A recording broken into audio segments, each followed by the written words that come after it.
All right. Hello, everybody. This is Quinn Wilder, and you are listening to Food Freedom Milwaukee Radio. And I am here with a really special guest, Courtney. Hi. Courtney, tell me a little bit about yourself.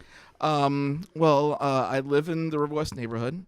I play in a band that plays largely in River West called the No Rights. We're actually playing a show on November 9th at Sabbatic. And that'll be our first show playing originals. So love for anybody who's listening to come out to that. It's at Sabbatic. At Sabbatic. And the time? It's at 5 p.m. 5 p.m. 5 p.m. We're also playing with the Dialogues and Whiskey and the Devil. And you said what day? It is November 9th. It's a Sunday. November Doing 9th, it Sunday, early 5 afternoon p.m. Sunday. Got it. And where is Sabbatic exactly? I always take the bus and We'll have to look it up. yeah, I have to look it up. Do you have some idea of what part of the city? It's I believe it's right off First. It's somewhere. Yeah, it's Off First. Off First. I believe Cool. so. Sabbatic. Yeah. Because I haven't heard of it. Oh, okay. Yeah. So, I was talking with my mom yesterday. We were Yeah. driving in the car. Yeah. And this is why you are here. Right. And by the way, thank you so much for coming. Yeah. So I had a massive transportation thing. I was messing around with my bike trying to get the tires inflated and not working. Oh. Tried a different method and didn't work. Grabbed another bike. Jumped out on the street with my bike, and the derailleur had tangled itself into the spokes of the rear tire. Oh. Which I have no idea. How does that even Yeah. happen? So then Wow. I had to run around and get a key, get a vehicle, and get here. So anyway, sorry about the stress. Oh, for no problem. Me not No showing problem. up when I should have. But let's go back. So I'm riding in my car with my mom, and I'm talking to her about a parallel between what happened in Milwaukee with the onset of the popularity of the socialists in Milwaukee, particularly the mayors. Although I understand there was some really strong state support as well. Victor Berger, I think, was a state senator, maybe, if I have that right. I believe so. And so there was some support at the state. And then also nationally, there had been, I don't know exactly what years we're talking about here. I'd like to try to pinpoint it. But I know that Eugene Debs nationally garnered a really significant amount of votes in something like, 1901 or something like that, I think it was. Let me see here. So we're Googling. And, you and I have talked about the sewer socialists, which is this history where the socialists were campaigning and getting a lot of popularity and threatening the status quo. And what happened was they started getting some political epithets, let's say, against them. And somebody used the terms the sewer socialists, trying to denigrate these socialist candidates who were just saying, we are running on the platform, call it socialist or whatever you want, but we're running on making government services work for people. Because what had been happening is I believe largely the Republican Party, but it might not have even been just Republicans. And you can correct me if I'm wrong. At that time, Because at at that the time, time, it probably it would was have been more. flipped. It was more Democrats at that It time. was flipped because Yeah. of the whole slavery thing. Yeah, well, and I mean, before that happened. We started to change the parties around the time of Franklin Delano Roosevelt. That's when we started to see that change. Thank you. And So yeah, we could call them the conservatives, maybe, or and I don't know Eugene what you Debs would call was it. the leader of the Socialist Party around 1926. We're so, into 26 now. So Yeah. that election was not 1901. It wasn't the turn of the century. Right. It was more into the 20s. Yeah, he held other. So the Depression other had something to do with positions it with as that. well, it sounds like. Yeah, the Depression, because it was a lot of the because Roosevelt brought in a lot of socialist ideals and a lot of things to help the lower class and help the black community. So you started seeing, especially in the black community, a lot of black people switching over to be to that party at that time. Right. So that's when we started to see the switch from the Republicans moving over to being Democrats. Okay. Starting there. So So let me be clear. I went to a Milwaukee Urban Agriculture conference today, and I got to be on a panel to talk about starting community gardens. And we talked about, advice and what does it take to start a community garden. And, what we're all doing is we're talking about, and Venus Williams from Alice's Garden talked at the very beginning about how what we're really doing is we're establishing our right to food sovereignty. And I'm asking the question, why is it that we have to go through these lengths to go out on our own as citizens without the support of any institutions whatsoever in order to actually experience the right and build the right for ourselves of food sovereignty, which I think sometimes food sovereignty sounds like a luxury maybe to people.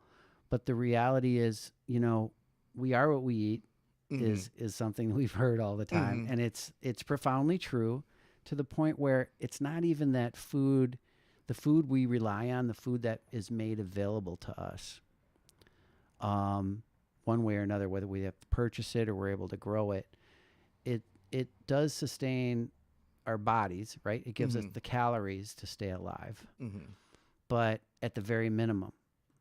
But also, it's supposed to, if it's healthy food, it nourishes not just our bodies, but our souls, our minds, our spirits. Absolutely. And that becomes even more profound when you think about the theft of the ability to grow our own food, the theft of the right to food sovereignty. Well, and the theft of the right to collect our food in public spaces, in park spaces, and that comes down to, people laugh at me because I make this connection everywhere, but that comes down to white supremacy. Yeah. That whole idea of, you originally had like Native Americans and slaves who were originally able to collect their own food off of the property. And then, as slave revolts grew and as they tried to get more of their freedom, they had to take it down more. So then take it down more. They had to knock them down. They had to take away more of their freedoms. More, yeah. So like the ability to grow their own food. And the slaves could grow their own food. Exactly. When slavery first started, they could grow their own food. Yeah. They had time to be able to grow their own food, collect their own food, and trade and do all that kind of stuff. Right. Then as it went further, and you started having more slave revolts, like these strong slaves who came from Africa. We have to suppress them further now. Exactly. And now deprive them of more rights. So take away their ability to collect food. Make sure they cannot grow or collect their own food. And that ended up affecting poor whites too, because you have to make that a thing across the board. Nobody can collect food on public spaces. Now here's where it gets interesting, because the white supremacy, the slavery part, starts to, it seems like almost maybe feed into the capitalist agenda. Oh yeah.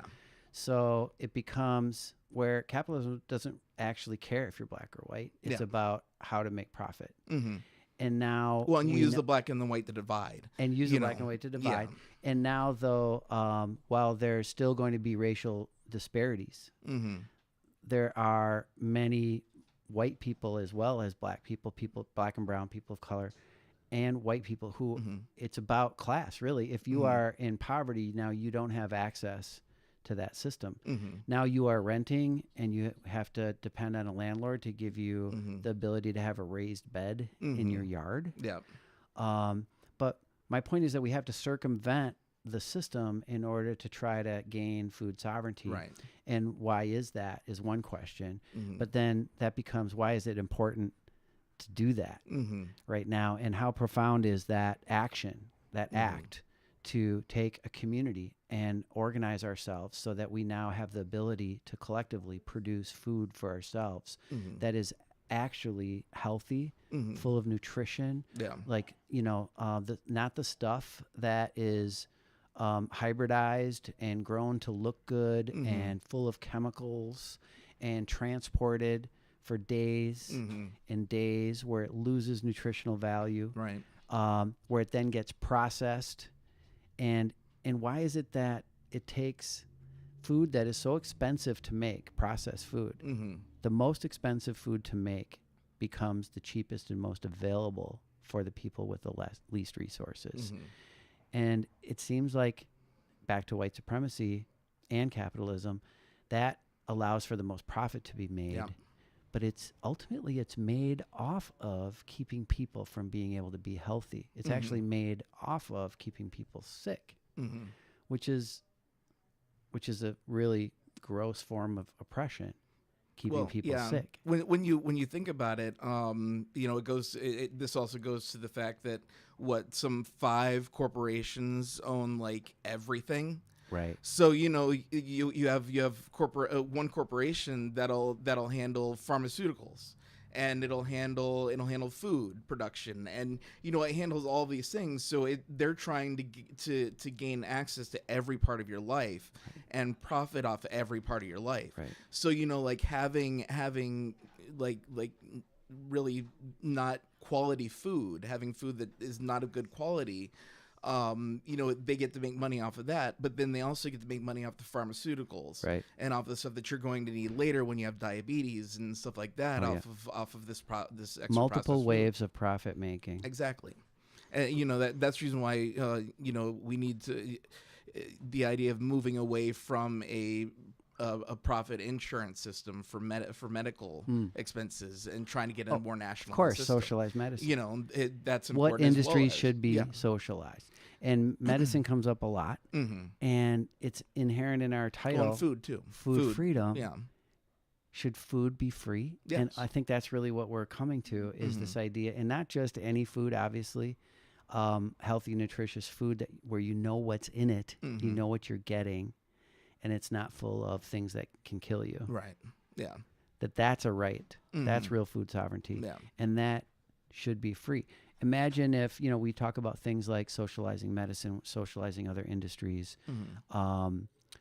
socializing education, and what would happen if we made food free? Does that mean socializing it, by the way? I mean, what if the government, for example, said any block that forms a block club of at least 3 people on a block and has some space they can designate can get $1,000 a year to allow them to create, build the infrastructure, purchase the things, build the beds, get the soil, whatever it takes, and you guys can produce your own food. We'll give you $1,000. You get to produce your own food. Now we know that now hurts the profit making for a lot of other industries if that happened on 1 million blocks in America. But can you imagine the nutritional difference on especially kids in poverty who don't have access to that nutritional food system? So we have food deserts, but we have nutritional food deserts where kids are going years, lifetimes without really getting the nourishment their bodies actually need, their bodies and their minds and their souls and their spirits, who are going to public schools and getting meals that are so gross that they can't even eat it. Yeah. They'd rather go hungry and throw it out than eat it. And this is an apartheid, right? This is a two Americas. This is the plight of, if you don't have enough money to buy high quality food, then you're subject to this. And I've listened to the history. I've read the history over and over of the FDA, the Food and Drug Administration. It's only when they've only allowed decent food to get into school programs when and if farmers happen to have a surplus and they had a bunch of food they just had to get rid of. Yeah. That's how we're treating our kids in public schools. Over and over, you keep asking, what kind of country is this that treats its people like this? Yeah. And what I came to you with when I was talking to my mom was the socialists came into power because people finally got fed up with what had become just egregious, transparent, and obvious corruption in politics in the two-party system, whatever party it was. And that's when the socialists came in and broke through in Milwaukee. And we had several mayors for decades who did incredible things, including establishing our amazing park system, which we still have today. Yeah. By the way, I meant to ask you, have you ever been over to Forest Home Cemetery? I think I have. I think I do have somebody there. Yeah. My partner Camille and I, we used to love to go to cemeteries, and now we just don't drive, so we don't get out as much. And we got the dogs. So Forest Home Cemetery, for anybody who doesn't know, is a lot of our past socialist leaders are interred at Forest Home Cemetery, and they have some great like educational resources. You walk through the mausoleums and stuff. That gives you a lot of information about our socialist past, what the socialists did for the state, because there's a lot of stuff that people don't realize. Oh, and it's all right there. It's all right. A lot of it is right there. You can get it's a great base for learning a lot about it if you're not creeped How out by ironic that cemeteries. you have to go to a cemetery Yeah. to learn about the socialists. But it's a great spot. I recommend it for anybody to just go there. It's a great history. And it's just a beautiful cemetery too. It's absolutely beautiful. They have a lot of stuff there about our socialist past. I highly recommend it. You All right. learn a lot about our socialist leaders, because that's what one of the things that made this state great, or the socialists. Yeah. The socialists did a lot for this state. Established a whole progressive movement. Yeah, and that this state was famous for a while, along with Minnesota, Right. until Scott Walker, essentially. I guess maybe before that. I'd say at least the 90s. At least,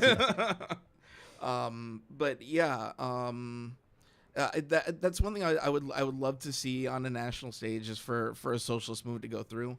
I think that since like the 20s, when socialists were really big in Wisconsin, we've done a lot to propagandize how bad socialism and communism can be. And yet Bernie, when he gets out there with what are essentially, and you see that I and think MLK, who just promoted social democracy. Yeah. Malcolm X, who also said that socialism is a way that we have to gain equality. You can't gain equality under a capitalist system. It's you have to destigmatize that though now in America. Right. You know, it used to be that socialism was considered a great thing. Now people look at socialism as you're taking money from me and giving it to somebody else, when that's not really what socialism is. Well, it's true that some people will say that. Yeah. And we know that there's a whole political side that will try to characterize it that way.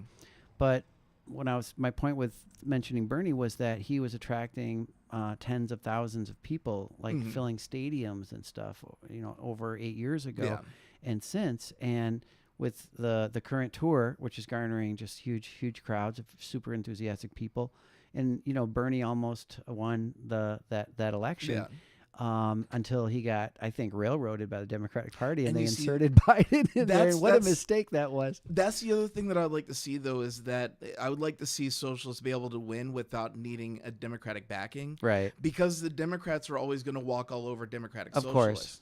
Because Democratic socialists hurt their financial base. Base. Absolutely. But at least we can. Corporate. No, absolutely. But at least we can say that, like you were alluding to, the stigma and the way that it's been spun, and people's the way that it's been denigrated, the word socialist, in spite of MLK and Malcolm X, but Bernie, people came and people liked what he was saying, and people were voting for him, and he probably would have won that election. So.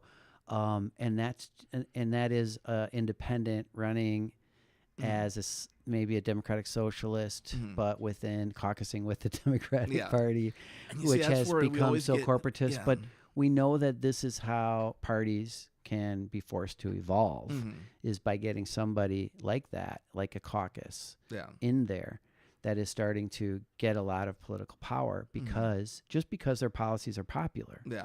And that could be the way. I'm not saying it's the way I would want it ideally to be. Like you're saying, it'd be great if we didn't have to go through the Democratic Party, because the Democratic Party is not only experiencing super low favorability ratings right now. And for good reason. And at a horrible time to be doing that. But they freaking deserve it. Well, I mean, they've people hate to say it, but they've led to where we are.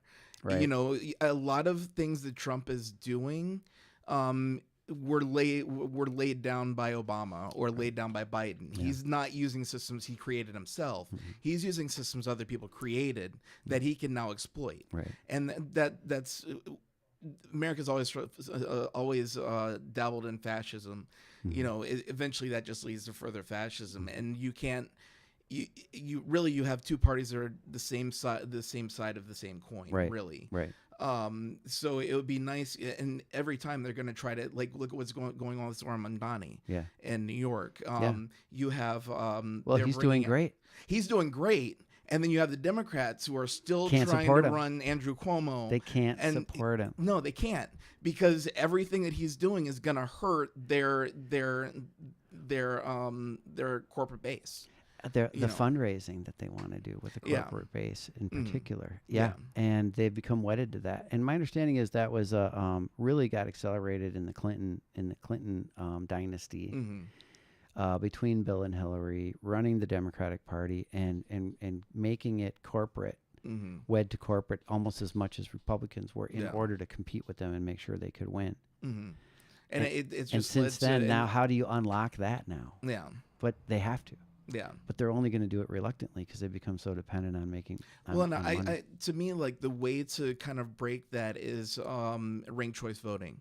Right. If we get ranked choice voting on the local levels, you'll start seeing that starting to rise on the state level and federal level. Then you have a better chance for third parties to really get out there. So I think I like like it. one of our drives really needs to be for ranked choice voting. So who's working on that?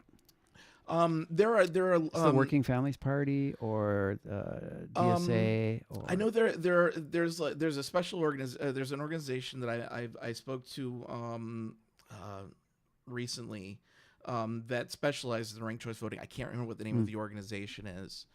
And I wish I could think of it right now so I could list it right now.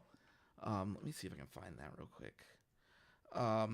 But yeah, I don't know that there's a particular party that's working on that. I believe that there's like organizations that are nonprofits that are specifically focusing. So on as you that. look at that, I want to try to explain my understanding of ranked choice voting is that it's not just like the anything over 50% takes all, but if you have like multiple people running, and now you could maybe see a third party, different parties, not just the top two getting in and running, then they can be more people's second choice. So if the first two, there's not somebody dominant, there can be another vote, and somebody who was more people's second choice could actually end up winning. Is that true? Yeah. So Fair Vote, fairvote.org. I'd recommend signing up with them, seeing about local chapters here in Milwaukee and Wisconsin that are working on that. But yeah, the idea is that say you have 5 different people who are running for office. You have the Democrat, a Republican, somebody who's in the Socialist Party, Green Party, Libertarian Party. Now with ranked choice voting, you have a chance to say, okay, the Democrat would be my first choice. My second choice would be Green Party. My third choice would be the Socialist Party. My fourth choice would be the Libertarian Party. My fifth choice would be the Republican Party. The candidate for each of those. Yeah, exactly. So the candidate for each of those, and then they'll tabulate based on that. So that's one of the things that's like really helps Zoran Mondani is because now you don't just see Because a they Democrat have and a ranked choice in Republican. New York. Yeah, in New York City. I'm not sure if it's all over New York, if it's just that City. one, if just the boroughs. But yeah, so he's been able to be put on the ballot with Andrew Cuomo and Eric. I can't think of what his name is. Eric Adams. Yeah, and a few other people. So he's consistently been put at number 1. But if people put him at number 3, that still helps his numbers. Right. So that you get a chance to actually put each person in a ranking. So it's not as much. It's not as easy for Democrats and Republicans to just make it on their own. Other parties will have better representation. So this is a way to start to create cracks in the two-party system, so that it doesn't become people's only choice ever. Yeah. All right. Yeah, it's something I highly recommend looking into, getting involved in, and trying to push that on all ballots, because then you'll start to see that we have a better chance for third parties to make it, because you're not just having to just saying I can only vote for one of these two. Right. I can put these 5 in a ranking. And let's bring this back. So we have a few minutes left, and I want to make sure I get to say thank you for coming. And again, sorry I was late, but it was really great having this conversation. I really appreciate what you're bringing to the table here, and just talking about what you understand, what you know about what's happening politically and what the solutions are, because we know that just understanding the way our food system is working, that's just one part of the ways that things that should not be in the free open market for profit making.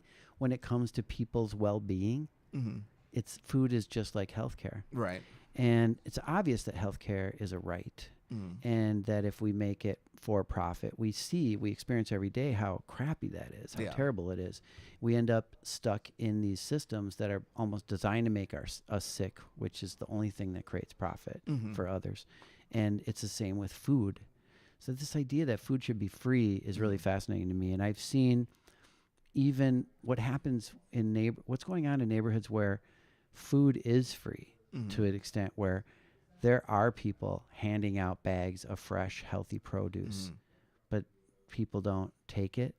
Or even if people take it, they throw it out because they look at it and they say, well, I'd rather go to McDonald's. Yeah, the food education, that's another big thing. Thinking about the idea of picking. I recently heard of somebody who was like, oh, I didn't realize I could pick a lemon off a tree. You know, they thought that the only available lemons were the ones you find in stores. It's really, it's almost like that food documentary where these activists busted into a farm and they opened the gate for these cows, and the cows just stood there and didn't want to come out. Yeah. You have to know why to come out. You have to know what to do with food. You have to know why it matters to eat this food and feel different. People have become so inoculated to this sick food system that it becomes just what we're all locked in. Well, and the other thing too is how do you get people out of that? How we used to be tied to the environment, how we used to be tied to the ground, how we used to be nature, tied, the land, and how it ties us to our ancestors and to our culture. So we've just become so disconnected from that what Venus talked about today was the first step is healing. It's coming together as communities, as neighbors, and healing before we can even start talking about how are we going to grow food. Right? Yeah. Wow. Amazing. So thank you so much again for thank coming. You for having me. I want to mention that there's something going on at Food Freedom right now. I want to invite anybody to come and contact us, jump on our website. You can email me at quinn@foodfreedommilwaukee.org. We are taking anybody that's interested in joining us in a 12-month journey. It's really only going to be a handful of get-togethers, but we are starting to go out and go seed collecting, where we are learning how to identify native plants, and we are designing our own gardens, and we're growing our own native plants from seed over winter and putting them in the ground and starting our own native plant gardens. And we welcome anybody to come and check that out. That'd be awesome. So thank you, everybody, for listening to Food Freedom Milwaukee. You are listening to River West Radio and 104.1 FM, and we'll see you all in a couple of weeks. Thanks.